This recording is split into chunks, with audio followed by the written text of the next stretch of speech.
dalam kondisi hari ini, lakukan apa yang bisa engkau lakukan. Dan lakukan terbaik, saudara. Lakukan terbaik. Anda tidak akan pernah tahu bagaimana tangan Tuhan menolong.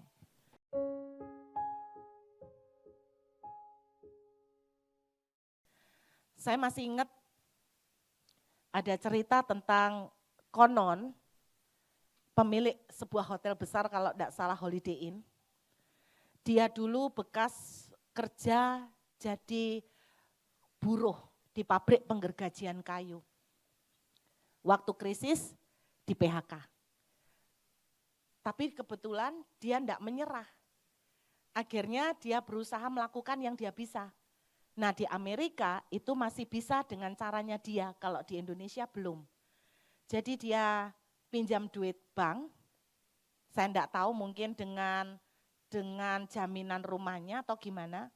Pokoknya dia bergerak dari ambil rumah KPR, nyicil, lalu dikoskan. Kalau di Australia bisa seperti itu Bapak Ibu. Jadi dapat dari kos-kosannya itu buat membayar cicilan plus masih ada uang sisa. Nah ini yang terjadi, dalam waktu singkat dia gerak dari properti ke properti sampai akhirnya dia berhasil menjadi pemilik hotel besar. Nah ketika dia diwawancara, dia ditanya, kalau ada orang yang Bapak mau mengucapkan terima kasih sehingga Bapak bisa menjadi seperti hari ini, Bapak mau terima kasih sama siapa? Dia bilang begini, saya mau berterima kasih sama yang mecat saya. Karena kalau saya enggak pernah dipecat, saya enggak akan pernah jadi seperti ini. Bapak Ibu, Anda lihat 4 orang kusta diasingkan di luar Samaria. Dipikir-pikir, merekalah orang-orang yang akhirnya menemukan jatah makanan. Gara-gara mereka ada di luar, karena mereka diasingkan, karena mereka dikeluarkan dari masyarakat. Jadi kalau Anda di PHK, kalau Anda mendapatkan perlakuan tidak adil, kalau Anda mendapatkan sesuatu di mana Anda diasingkan, bersyukurlah. Karena siapa tahu itu jalan, Anda akan diorbitkan sama Tuhan. Firman Tuhan menceritakan, Tuhan bisa membuat orang-orang Aram seakan-akan halusinasi. Mereka mendengar ribuan tentara datang dan karena suaranya begitu heboh mereka ketakutan lalu lari terbirit-birit saudara. Dan apa yang terjadi? Nah orang-orang ini kan gak ngerti, mereka cuma melangkah aja daripada aku mati di sini. Mereka coba melangkah, ternyata mereka kaget di perkemahan musuh orangnya udah pada gak ada. Dan mereka lari keburu-buru gak sempet bungkus-bungkus, gak sempet bawa semua barang makanan yang mereka jarak. Apa yang terjadi? 4 orang kusta, inilah yang menjadi pemanen pertama.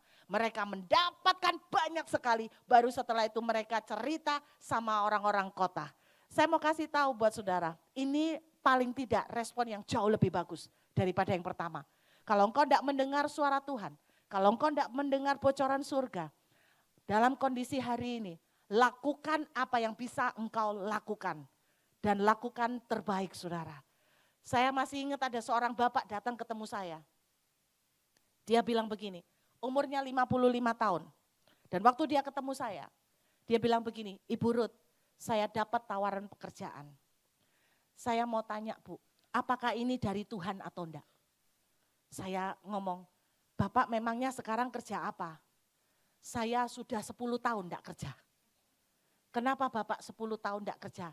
Karena banyak orang enggak mau terima umur sesaya. Terus sekarang Bapak dapat tawaran pekerjaan? Iya. Terus Bapak maunya apa? Tanyakan Tuhan Bu, apakah ini boleh atau enggak? Terus saya bilang, pekerjaannya apa Pak? Jaga gudang. Pak, kenapa Bapak pakai tanya? Ya ambil aja, 10 tahun enggak kerja, kok ngerepotin saya, kok nambahin saya PR. Ya udah ambil aja, 10 tahun Bapak enggak laku-laku, sekarang laku, sikat aja. Pakai nanya lagi, ini orang Surabaya Pak. Orang Surabaya itu rada-rada lebay. Gitu loh, aneh-aneh. Mungkin karena nganggur kali aneh-aneh. Terus saya bilang ambil aja, pakai nanya lagi, halal kan? Halal. Lah makanya, jadi tidak perlu tanyakan Tuhan Bu, Tuhan berkenan apa enggak? Tuhan berkenan Pak. Kok bisa Tuhan berkenan? Tuhan bilang kalau kamu enggak kerja jangan makan. Nah ya kan, lo bener kan? Gitu aja pakai ribet ya kan. Banyak kok yang tambah ngerepotin saya Bapak Ibu. Saya dibawain foto, mama bawa foto calon mantu. Bu bisa ngelihat enggak? Apanya yang dilihat? ini jodoh anak saya enggak? Lo ngapain dilihat-lihat?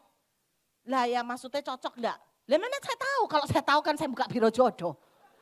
Ya saya enggak tahu. Loh ibu enggak bisa lihat, enggak bisa. Loh tadi gimana? Bu, Tuhan kasih kita wisdom, dipikir, dihitung-hitung, taruh di kertas. Wisdomnya dipakai, bibit bebet bobot, dilihat sifatnya gimana, modelnya begini. Jangan love is blind. Kalau orang Surabaya, orang Jawa bilang love is blind, blind. Tanda tahu blind, gawat Pak. Blind, beneran blind itu kan bahasa Jawa artinya gawat. Love is not blind, love itu melek. Sebelum kita menikah, buka mata, buka telinga, lebar-lebar. Karena setelah engkau menikah, kau harus tutup mata dan tutup telinga. Rapat-rapat. Amin. Jadi sebelum menikah, buka mata, buka telinga, lebar-lebar. Jangan lihat cantiknya. Jangan menikah karena dia ganteng. Kalau dia keluar dari rumah, terus masuk parit, mukanya rusak, hilang sudah gantengnya. Karena kegantengan sifatnya temporary. Lagian sekarang banyak oplas. Saya ngelihat cewek-cewek, ih gila, Pak dia oplas Pak, berubah sama sekali. Saya ngomong sama suami, aku boleh oplas enggak? Wahyu, aku mau oplas ya kok. Sudahlah, gak usah macem-macem. Wahyu Eko, coba bisa ayu kayak gini aku kan sudah jadi bintang Korea. Kalau sekarang korengan. Saudara, makanya saya mau bilang jangan menikah karena paras yang ganteng atau yang cantik. Itu sementara. Jangan menikah karena dia pelayanan. Kenapa kamu menikah sama dia? Dia kayaknya cinta Tuhan Bu pelayanan. Berapa banyak buktinya yang dulu pelayanan sekarang enggak. Betul? Betul? Banyak yang dulu semangat ya Pak ya. Pelayanan dari Senin sampai Sabtu. Senin lagi pelayanan terus. Anda masa tahu motivasinya pelayanan? Siapa tahu karena waktu itu belum laku. Jadi dia pelayanan, lebih baik menemukan di gereja daripada menemukan di pasar, ya kan? Ya kan? Apalagi di pasar Mangga 2 ya kan? Gak lucu, ya kan? Makanya saya bilang jangan menikah karena itu, buka mata, buka telinga. Enggak perlu dikasih fotonya ke saya. Menurut Ibu Ruth gimana? Ya enggak tahu. Ibu kenalin, bibit bebet bobot, pelajarin. Cara megang duit gimana, cara ngadepin anak gimana, cara ngadepin orang tua gimana. Jangan merem, cari tahu. Sedikit jadi detektif, cari tahu. Kalau dia di depan kamu pasti jaim. Suami saya dulu sebelum menikah, wah perfect. Setiap hari loh pacaran, itu kirim puisi. Ada? Bapak dulu kirim puisi enggak sama istri? Enggak kan? Oh kalah sama suami saya kirim puisi Pak. Puisinya gini, tiba-tiba pagi dia telepon, dia bilang, engkau Mbak Embun di pagi hari. Ketika aku membuka jendela aku teringat akan engkau. Sekarang, boro-boro sekarang sudah mau 25 tahun Pak. Itu cuman bertahan berapa bulan kok setelah menikah. Habis itu enggak ada puisi lagi Pak. Boro-boro puisi dulu waktu pacaran. Dia jalan saya jalan, dia di samping saya, digandeng, takut jatuh. Setelah menikah, dia jalan di depan, saya di jalan di belakang, saya bawa tas plastik, bawa belanjaan. Persis Bu Renya, waduh, persis mbaknya ya saudara ya, yang bawa-bawa begini ya kan. Makanya enggak bisa dipercaya karena gitu. Buka mata, buka telinga. Ada lagi yang begini, aduh di Surabaya Pak, untung di sini enggak. Dan Anda jangan memperlakukan saya begitu ya Pak ya. Di Surabaya Pak, orang datang, Bu Ruth, dia bawa kaos kuning. Saya pikir saya mau dikasih. Bu, suami saya sudah 1 minggu minggat Bu. Lari dari rumah. Bu, bisa bantu saya, tanyakan Tuhan di mana dia. Mana saya tahu. Terus dia bawa kaos, ini kaos suami saya. Mau diapakan Bu? Ibu bawa aja, siapa tahu waktu tidur Tuhan bicara. Suami saya ada di mana? Bu, kaos suami saya aja enggak pernah saya bawa tidur. Ibu bisa bayangkan kalau suami saya lihat saya bawa kaosnya laki orang. Apa yang dia pikir? Dia pikir saya selingkuh. Ibu gimana? Enggak bisa Kak Bu tahu dari bawa kaos suami saya. Bu, saya bukan anjing pelacak. Masa saya harus ngedus-ngedus. Oh, suami ibu ada di sini. Pak, wes pokoknya di Surabaya tuh ya saya jadi anjing pelacak. Jadi detektif. Jadi cenayang. Ada orang bawa gambar batu akik. Bu, bisa lihat enggak? Kira-kira yang beli siapa? Aduh mana tahu, aduh model beginian Tuhan Yesus ini yang bikin saya lelah jadi hamba Tuhan. Yang model beginian ini, masa saya tahu yang mau beli batu akik. Apa betul yang mau beli batu akik itu orang Sumatera? Loh Bapak tahu dari mana? Karena ada hamba Tuhan yang bilang pembelinya dari Sumatera. Tuhan Yesus ini hamba Tuhan sekolah di mana? Tuhan Yesus ini hamba Tuhan dapat poyon dari siapa? Bapak Ibu ampun deh, enggak usah macam-macam. Apa yang bisa kita lakukan? Kita lakukan.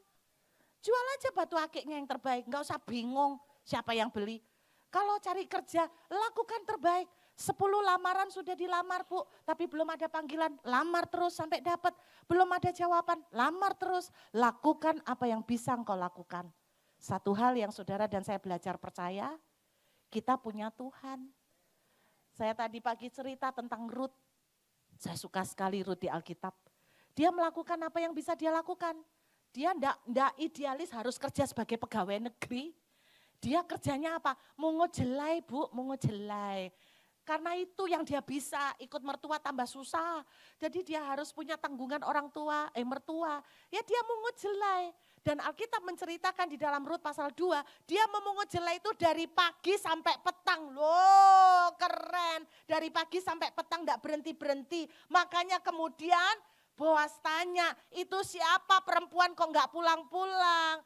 Dia menantunya Naomi, dari pagi cari, enggak selesai-selesai sampai sekarang sekejap pun enggak berhenti. Lalu Boas berkata, berikan buat dia lebih lagi. Saya mau katakan buat saudara, disitulah dia perjumpaan dengan Boas. Lakukan terbaik, Anda tidak akan pernah tahu bagaimana tangan Tuhan menolong.